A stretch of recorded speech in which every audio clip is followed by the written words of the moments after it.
Fazer história no meu grupo de amigos é outra coisa. Sim, é contar história. Né, quando alguém bebe demais, apronta alguma coisa muito, muito grande. Ih, aquele lá fez história. Ó. Sim, são as memórias que vão ficar para frente aí. Você chegou a dar aula de história? Professora de história? Então, eu dei aula, mas já na graduação. Ah, entendi. Já para graduação. Eu fui realmente fazer uma carreira em museus. Uhum. Eu trabalhei primeiramente no Museu da Imagem e do Som durante 4 anos. Que legal.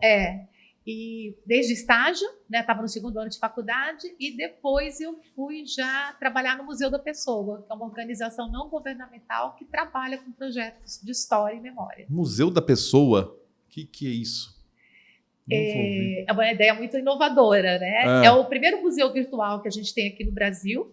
Foi criado por outra historiadora, minha amiga queridíssima, Karen Workman. Ela também era formada em História, tinha feito Linguística e estava vindo do Rio de Janeiro para São Paulo.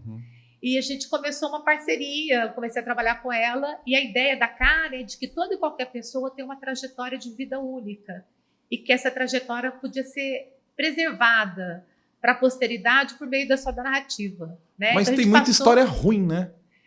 Mas as pessoas são fascinantes, né? Você acha mesmo? Sério? De coração? De coração. Eu acho que tem algumas pessoas que... Por exemplo, eu tô lendo agora a biografia do Tom Jobim. Sensacional. Tá. Mas a minha, por exemplo, é irrisória, é chata. A gente fala que cada pessoa tem uma singularidade de vida. Sabe? Assim, então, por exemplo, eu tive uma entrevista que eu fiz com o seu Germano Araújo. Ele é um senhor... Nasceu em Vitória da Conquista, veio nos anos 60 para São Paulo, foi morar no bairro periférico, trabalhou pra caramba, casou, teve filhos, netos, bisnetos. A singularidade da vida dele coloca o seu Germano num outro patamar. Por quê? Ele nasceu em 1875. Quando eu entrevistei, ele tinha 121 anos. Né? Estava perto ainda da Lei Áurea ser assinada. Ele nasceu antes da Lei Áurea ser assinada. Né? Então, assim, a gente fala que toda e qualquer pessoa tem uma história fantástica para contar, e na medida que você coloca ela para narrar essa história, você tira do cotidiano, dessa chatice, dessa mesmice. Não, mas assim, deixa eu pegar você nesse ponto. Sim. Quando você coloca a pessoa para falar a história dela, a pessoa sempre se acha protagonista do seu mundo. Por exemplo, eu tô lá, eu sempre acho que todas as atenções do mundo são voltadas a mim, vivendo a minha vida. E não, eu sou mais um. Assim. O caso desse senhor, porque ele tinha 120 anos. Se ele tivesse morrido com 80, que é o dos 73, que é o que todo mundo morre, ele não teria importância nenhuma. Certo? Mas a questão, às vezes, uma dona de casa tem uma história fantástica. Ela criou 5 filhos.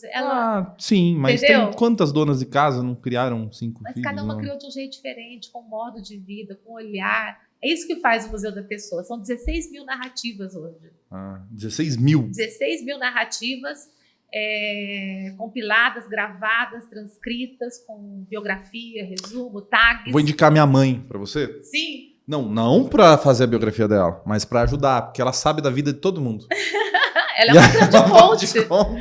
Ela é uma grande fonte. Ela sabe a vida de todo mundo. Ela é uma grande fonte de história. A gente usa muito, né? Assim, é um recurso que o historiador tem para construir fontes históricas onde a gente não teria, principalmente. Tá. Mas também complementa outras fontes. Tá, que tá o Ed que está no jornal, o Ed que está no Além dos Outdoor.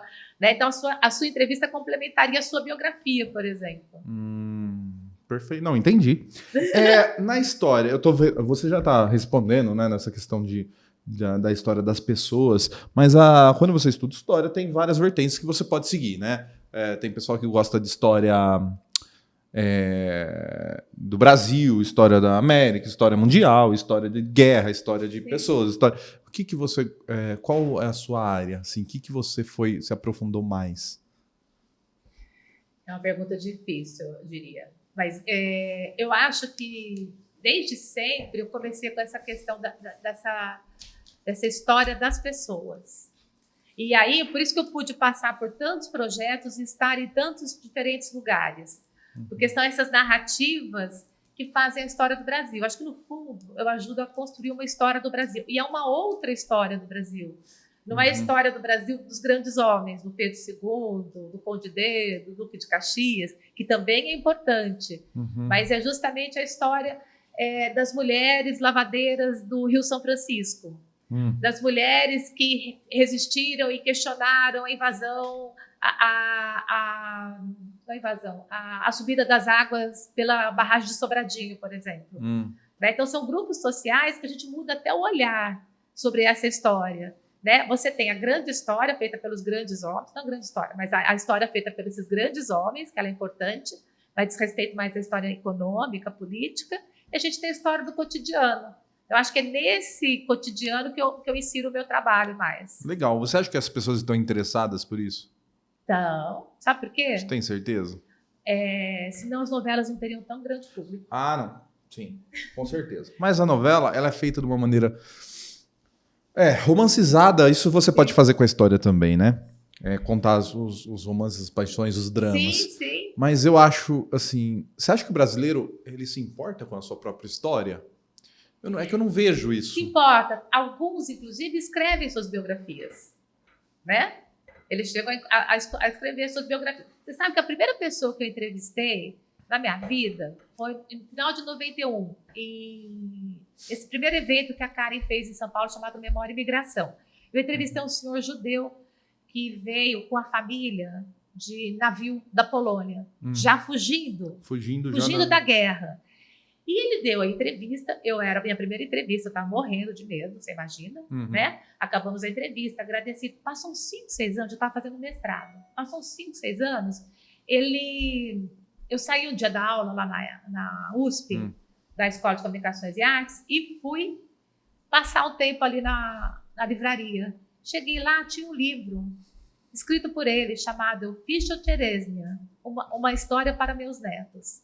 Então, o que eu acredito é que, apesar dele ter feito essa entrevista, ter passado por esse momento, de ter deixado para o Museu da Pessoa sua história registrada, além disso tudo, ele escreveu uma história, ele escreveu um livro para os netos dele. Por quê? Para saber, porque os netos dele soubessem da trajetória que foi sair da Polônia, no momento de guerra, pegar um navio rumo a um Brasil desconhecido, tropical, quente, exótico, atravessar de navio, dividir 2 cobertas para 5 irmãos, né? E no final vencer aqui no Brasil, fazer a América, que eles falavam. Então, assim, é muito interessante. É mais comum do que a gente pensa as pessoas escrevendo suas biografias. É que não viram best-sellers, né? Sim, por isso. Essa era a minha pergunta, na realidade.